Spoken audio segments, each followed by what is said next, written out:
Hello दोस्तों, तो Europe में राष्ट्रवाद का अब नेक्स्ट टॉपिक के बारे में हम देखेंगे। नेपोलियन के द्वारा किया गया काम और उसमें उदारवादी राष्ट्रवाद का उदय के बारे में जानते हैं। तो नेपोलियन के समय उदारवादी राष्ट्रवाद का उदय, जैसे कि नेपोलियन के समय उदारवादी राष्ट्रवाद का क्या हुआ, उदय हुआ।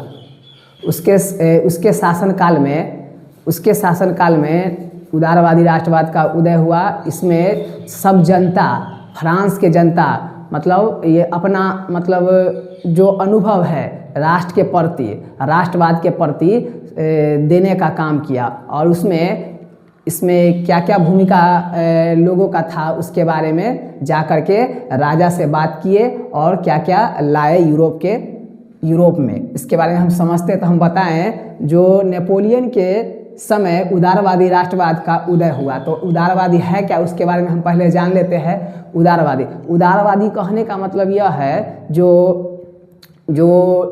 समाज में, फ्रांस के समाज में जो समाज को बांटा गया था, वीआईपी लोग जिसे विशेषाधिकार था उसे बांटा गया था। जो पादरी था चर्च था, ये सब को जो संपत्ति था उसको बराबर करने का काम किया उदारवादी लोग ने। तो उदारवादी लोग ने बोला जो राष्ट्रवाद को बढ़ावा दिया जाए, इससे सारा जनता, वहाँ के गरीब जनता खुल करके और राजा से बात किए और बोले जो भी है, मतलब जो पैसा वाला व्यक्ति है, जो गरीब है, सबको पहले क्या कर दिया जाए, समान कर दिया जाए। जिसके पास ज़्यादा संपत्ति है उससे क्या कर दिया जाए, उसे ले करके कुछ और उससे प्रस्ताव रखे और उसमें क्या किया जाए, उससे संपत्ति ले करके उसको मतलब दिया जाए। जो गरीब आम जनता है उसे मतलब समान कर दिया जाए, उसे ही कहते उदारवादी। तो उदारवादी का परिभाषा थोड़ा हम जान लेते। उदारवादी किसे कहते? उदारवादी एक ऐसी विचारधारा होती है जिसमें आर्थिक स्वतंत्रता और समानता ये सब पे बल दिया जाता है। कहने का मतलब यह है, जो इसमें ना जो पूंजीपति लोग था उससे पैसा ले करके और सभी समाज में बांट देने का बात किया गया, जिससे वहाँ के मतलब फ्रांस के जनता क्या हो जाए, सभी तरह से समान हो जाए, पैसा से भी, समानता से भी, सारा धार्मिक रूप से भी सभी तरह से समान हो जाए। ये बात मतलब वहाँ के जनता जा करके राजा को ये प्रस्ताव रखे, काहे कि जनता तो ये बात कर नहीं सकता था। तो ये वहाँ का जो राजा था नेपोलियन था, उसके पास जा करके वहाँ प्रस्ताव रखा और ये प्रस्ताव दिया तो नेपोलियन को अच्छा लगा, जिससे राष्ट्र के विकास में बहुत ही योगदान होगा। क्योंकि लुई 16वां के द्वारा बहुत ही क्रूर शासन किया गया था, जिसमें क्या हुआ था, वहाँ के जो मतलब प्रथम वर्ग और द्वितीय वर्ग वो तो धनी मनी थे, लेकिन तृतीय वर्ग बहुत ही गरीब का गरीब रह गए। लेकिन नेपोलियन के शासन काल में उदारवादियों के द्वारा क्या किया गया, जो मतलब पैसा के मामले में मतलब क्या किया गया, सभी को समान कर दिया गया। तो एग्जाम में अगर पूछे उदारवादी से आप क्या समझते हैं, तो उसके बारे में हम ऐसे लिखेंगे, उदारवादी एक ऐसी विचारधारा होती है जिसमें आर्थिक स्वतंत्रता की बात कही जाती है तथा समाज और राष्ट्र के विकास के लिए पुरानी परंपराओं को दरकिनार किया जाता है। इसे ही क्या कहते हैं, उदारवादी कहते हैं। मतलब जो उदारवादी व्यवस्था है, इसमें क्या किया जाता है, जो इसमें ना पैसा पे बल दिया जाता है। जो पैसा वाला पूंजीपति वर्ग है उसमें क्या किया जाता है, उससे पैसा लेकर के और दूसरे व्यक्ति को मतलब वहाँ के इक्वल, मतलब समाज को इक्वल किया जाता है पैसा के मामले में, उसे ही कहते हैं उदारवादी। उदारवादी का जन्मदाता जॉन लॉक को बोला जाता है। उदारवादी राष्ट्रवाद के मूल प्रयोग क्या है, उसमें क्या हुआ, इसमें क्या बदलाव हुआ, इसका कौन विरोध किया, उसके बारे में जानते हैं। तो इसमें उदारवादी लोग जो थे, जो मतलब ये समांत के विरोधी थे। मतलब ये पादरी और समांत के विरोध थे। यह समाज में आर्थिक समानता स्वतंत्रता लाने का बात करते थे। यह समाज में आर्थिक स्वतंत्रता मतलब पैसा से मतलब बराबर करने का काम किया करते थे और ये बात सोचा करते थे और राजा को बताया करते थे और इसका विरोध करते थे। कौन? तो उदारवादी लोग किया करते थे, उदारवादी लोग। और फ्रांस में ये आर्थिक समानता पर बल दिया, जिससे व्यापार, रोजगार और इसमें बहुत सारा क्या हुआ, फ्रांस में तरक्की हुआ। इसके कारण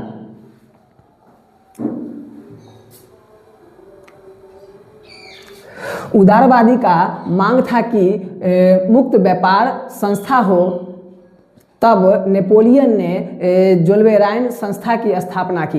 ये इसमें क्या किया गया, जैसे नेपोलियन के शासन में जो व्यक्ति था ना, जो मतलब स्वतंत्र सोचने का मतलब ये क्षमता रखने लगा। ये किसके कारण से हुआ? तो ये नेपोलियन के कारण से हुआ है। लेकिन लुई 16वां के शासनकाल में व्यक्ति कोई भी स्वतंत्र बात राजा के पास रख नहीं पाता था। लेकिन नेपोलियन ने ये आर्थिक व्यवस्था को देखते हुए बताए, जो 1800 ईस्वी में बैंक का भी स्थापना किया ये नेपोलियन के द्वारा, जो आर्थिक रूप से वहाँ के जनता को तकलीफ ना हो।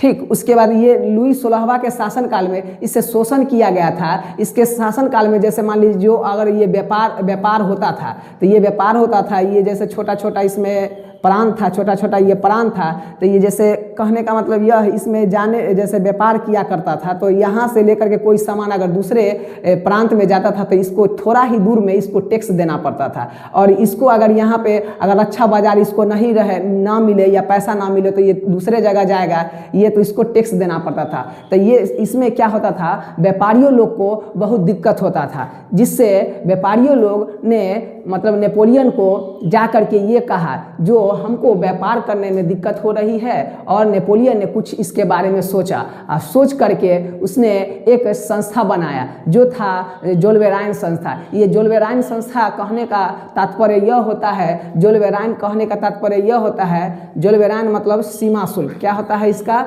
सीमा शुल्क होता है, सीमा शुल्क होता है।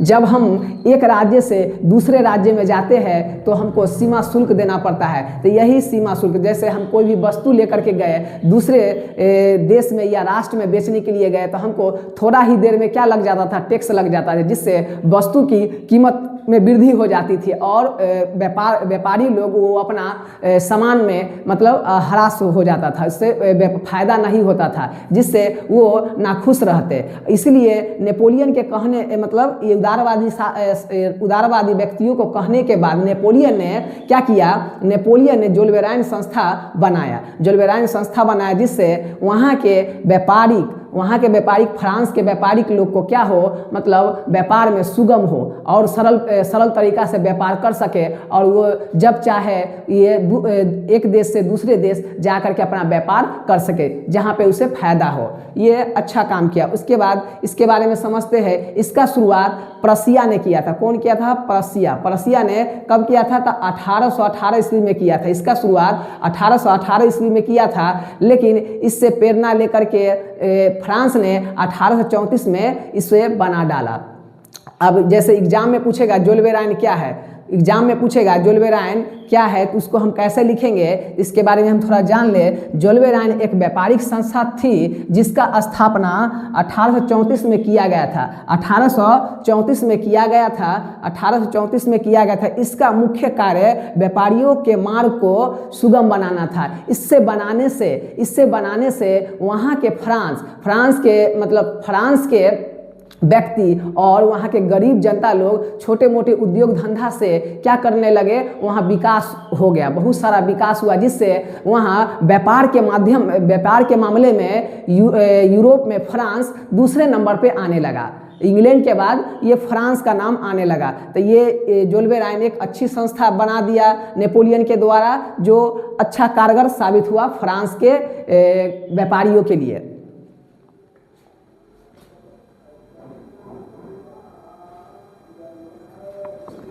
उसके बाद थोड़ा समझते हैं रूमानीवाद क्या है। रूमानीवाद क्या है? यह एक कला मंच होता है। कला मंच होता है कहने का मतलब यह है जो नेपोलियन के द्वारा, जैसे लुई 16वां के द्वारा इससे बहुत ही क्या किया गया, क्रूर शासक के साथ साथ उससे ना ही पढ़ने लिखने का और सारा व्यवस्था में चौपट था लुई 16वां के शासनकाल में। लेकिन नेपोलियन ने जब आया तो वो वहाँ के लोगों को राष्ट्रवाद के साथ साथ वहाँ के व्यक्ति को पढ़ाने का काम किया और सरकार का दायित्व बना दिया कि जो भी मतलब वहाँ के जो राजा बनेगा उसको वहाँ के तृतीय स्टेट को ध्यान देना पड़ेगा। किसके मामले में? तो आर्थिक रूप से और वहाँ के रहन सहन, पहनावा ओढ़ावा और आर्थिक रूप से पढ़ाई लिखाई, ये सब मामले में मतलब अच्छा हो, सुदृढ़ हो। उसके बारे में यहाँ जो इसके बाद रूमानीवाद ये था क्या, जो भी जनता अगर जागरूक होता तो रूमानीवाद के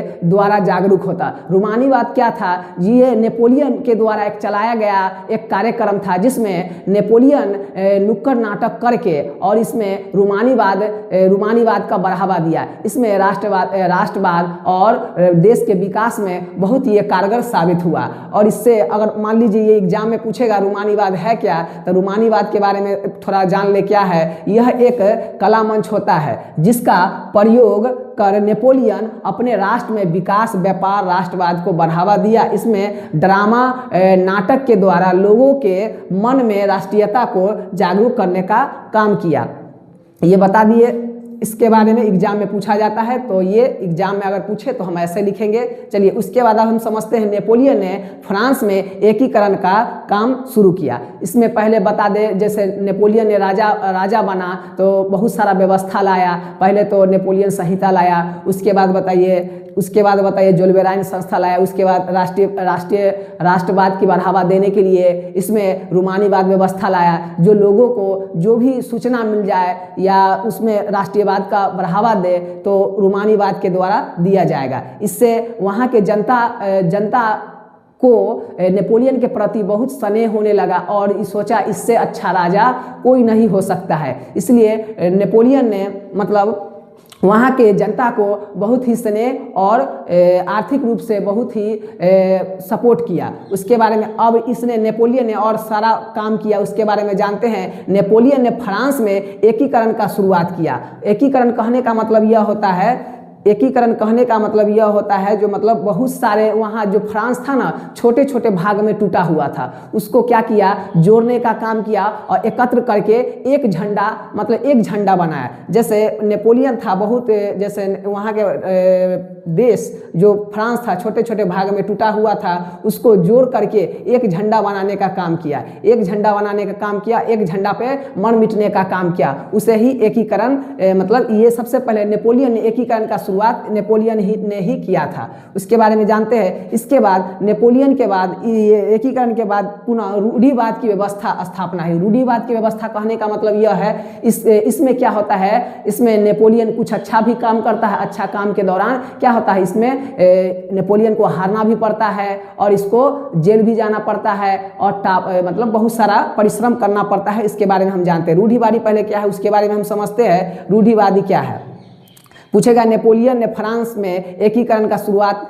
मतलब किया है। इसके बारे में ऑब्जेक्टिव में पूछा जाता है, इसके बारे में ध्यान देंगे। रूढ़िवाद का है। रूढ़िवाद कहने का मतलब यह होता है जो पुराने व्यवस्था को फिर से उजागर करना क्या कहलाता है, रूढ़िवाद कहलाता है। जो लुई 16वां के जब शासनकाल था ना, इसके बाद फिर वही व्यवस्था आएगा। थोड़ा क्या है इसके बारे में थोड़ा जान लेते हैं। रूढ़िवाद का परिभाषा थोड़ा देख ले क्या है। रूढ़िवाद एक ऐसी सोच है जो अतीत की विरासत को सहेजने और उससे भविष्य में उजागर करने का काम करता है।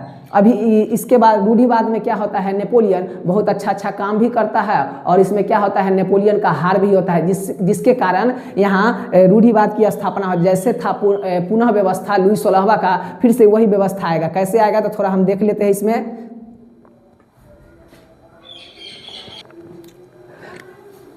रूढ़िवाद के बारे में शॉर्टकट परिभाषा देख ले थोड़ा। क्या होता है संक्षिप्त में, पुराने रीति रिवाज को फिर से उजागर करना क्या कहलाता है, रूढ़िवाद। इसके बाद रूढ़िवाद की स्थापना होता है। रूढ़िवाद में क्या होता है, इसमें मुख्य बिंदु पे ध्यान देंगे हम। मुख्य बिंदु क्या है, मुख्य बिंदु में एकीकरण के दौरान फ्रांस में क्या क्या परिवर्तन होता है इसके बारे में हम जानते हैं। एकीकरण पहले क्या है तो उसके बारे में हम जान ले। दो या दो से अधिक राष्ट्रों या प्रांतों को मिलाकर एक करना उसे क्या कहलाता है, उसे हम कहते हैं एकीकरण कहते हैं। मतलब दो या दो से अधिक प्रांत या राष्ट्र को मिलाकर एक करना उसे क्या कहलाता है, उसे हम कहते हैं एकीकरण कहते हैं। अब एकीकरण के दौरान फ्रांस में क्या क्या परिवर्तन होता है उसके बारे में हम जानते हैं। फ्रांस में परिवर्तन क्या क्या होता है। नेपोलियन ने अंग्रेजों से मतलब युद्ध लड़े। कब लड़ा तो 1813 में। 1813 में किसके साथ लड़ा, नेपोलियन। यहाँ फ्रांस से हेड था नेपोलियन। और यूके से हेड था आपका, ब्रिटेन से हेड था नायक नेल्सन से क्या हुआ, युद्ध हुआ। युद्ध के दौरान इसमें नेपोलियन पराजित हो जाता है। नेपोलियन क्या हो जाता है, पराजित हो जाता है। और इसको फ्रांस में एक ही जगह है जिसका नाम है एल्वा में इसको क्या कर दिया जाता है, इसको कैद कर दिया जाता है। लेकिन ये चालाकी से वहाँ से भाग निकलता है। और इसमें क्या क्या होता है इसके बारे में जानते हैं।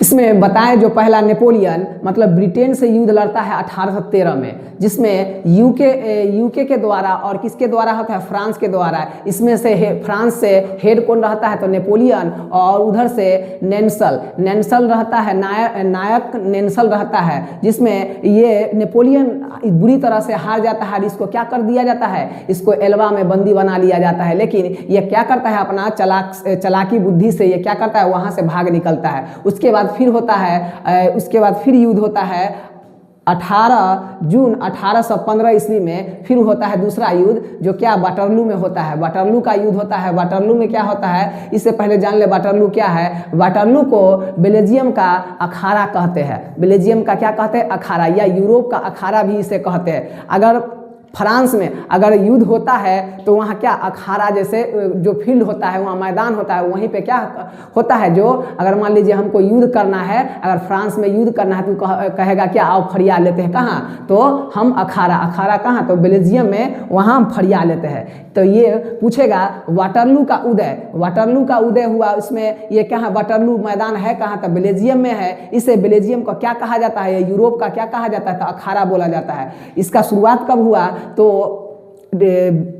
वाटरलू युद्ध का शुरुआत हुआ है 18 जून 1815 ईस्वी में। इसमें नेपोलियन के साथ इसमें क्या क्या कौन शामिल है, तो मित्र राष्ट्र में क्या होता है, इसमें एकीकरण का बात होता है। जैसे हम थोड़ा कुछ बना दे, इसमें मैप बना दे, तो फ्रांस है, तो फ्रांस में क्या होता है, बहुत सारा मतलब इसको एकीकरण करने का काम करता है। कौन, तो नेपोलियन काम करता है। तो अगल बगल के जो राष्ट्र है, यहाँ ये जर्मनी हो गया, ये इटली हो गया, इधर इटली है। उसके बाद ये सब बोलता है जो फ्रांस, मतलब ये फ्रांस जब एकीकरण कर सकता है तो हम क्यों नहीं कर सकते। तो इसलिए ये क्या करता है, और ये अपने देश के साथ साथ, अपने देश को एक करने के साथ साथ दूसरे देश पे भी जा करके क्या करता है, एकीकरण मतलब इसको कब्जा करने का काम करता है। तो यहाँ बगल में मतलब रूस रहता है, रूस पे जा करके ये कब्जा करता है। और इसमें क्या होता है, मित्र राष्ट्र में कौन कौन आता है, तो मित्र राष्ट्र में आता है रूस, ब्रिटेन, पर्सा, ऑस्ट्रिया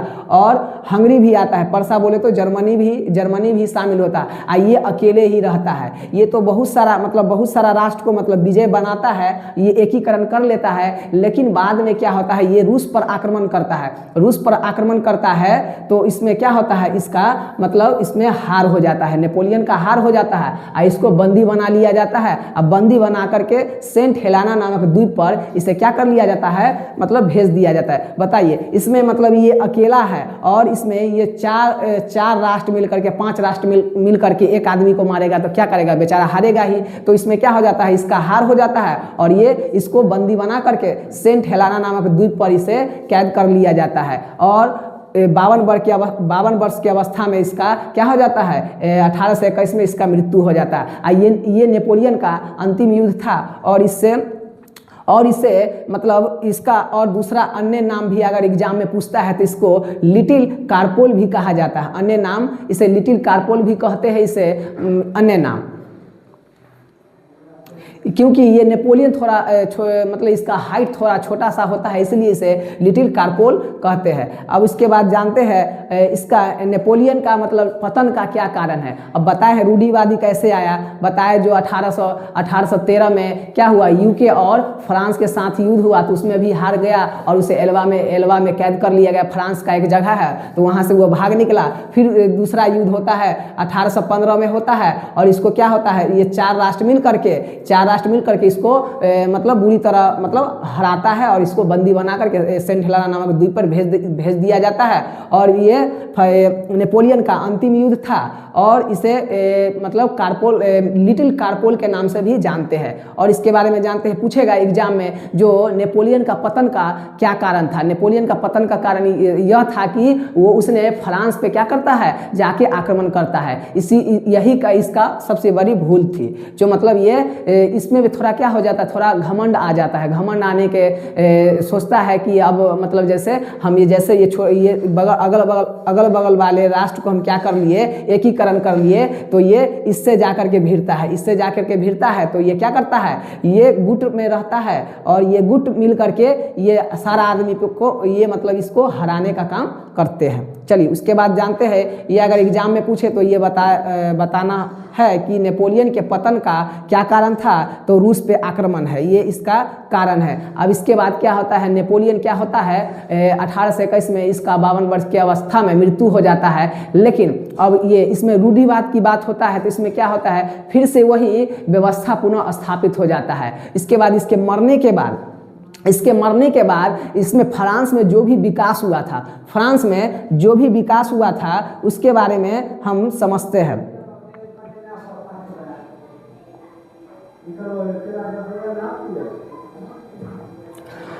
फ्रांस में बताएं जो अब नेपोलियन का मृत्यु हो गया है, अब उसके बाद क्या होता है, रूढ़िवादी व्यवस्था का स्थापना होता है। लेकिन फ्रांस में जो भी तरक्की वृद्धि हुआ है उसमें क्या होता है, उसमें जो ऑस्ट्रिया के चांसलर है वो क्या करता है, जो मतलब एक मीटिंग बैठाता है। एक मीटिंग में मतलब जो भी देश था मित्र राष्ट्र में उसको बुला करके अब मीटिंग बैठा करके जो भी फ्रांस का जो भी आर्थिक रूप से, जो भी सामाजिक रूप से, आर्थिक रूप से जो भी वहाँ काम किया गया था उसको स्थापित मतलब बंद कर दिया जाता है। अब पैसा वगैरह को आपस में बांट लिया जाता है। इसमें पैसा वगैरह वहाँ का जो खदान होता है, कोयला खदान, ये जो भी खदान था उसमें आपस में बांट लिया जाता है। तो उसे कहते क्या है, तो उसे हम कहते हैं वियना सम्मेलन कहते हैं। ऑस्ट्रिया की राजधानी है वियना। इसमें क्या है, इसमें वियना सम्मेलन में होता क्या है, जो मतलब नेपोलियन के मरने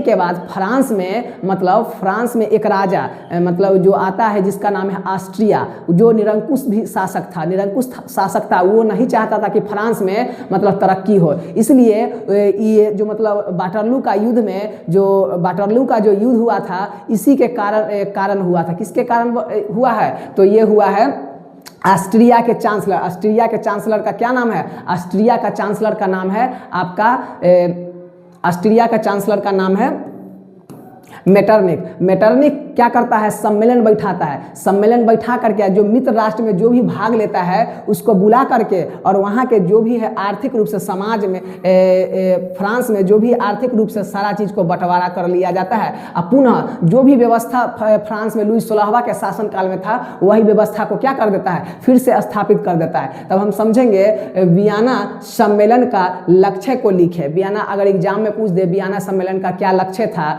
तो उसके बारे में हम समझते हैं।